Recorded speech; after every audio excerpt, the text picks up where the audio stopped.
Hey, Roger here, and I want to talk to you about wealth, making a lot of money, the things that everybody thinks that they want. And it's just something to think about, the sliding scale of life, the continuum that we enter every time we make a decision to go for anything, whether it's to make a lot of money or anything. There are pros and cons that go along with it. That's why if you look at Bill Gates or Elon Musk or Jeff Bezos, the guys that have all this money, you think, if I just had that money, if I had a little small portion of that money, I would be so ecstatically happy I would never have a bad day. Well, they're not ecstatically happy. They're probably no more happy than you because they've traded one thing, a lot of money, for another thing, which is a very busy life, a lot of stress and contingencies and problems that they didn't have before they made that money. I'm not saying it's a bad thing, and acquiring things and wanting to do more is not a bad thing. I think we just need to be realistic about it, that when you make more money, it's not going to necessarily make you happier. It's going to change the equation somewhat.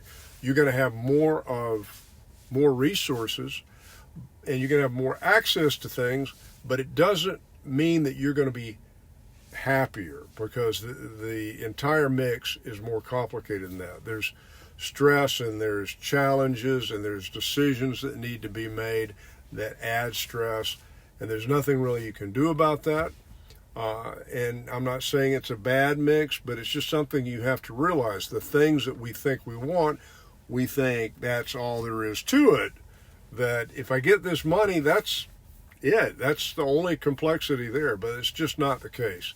Everything that we want has an upside and a downside, not necessarily bad. We just need to realize that.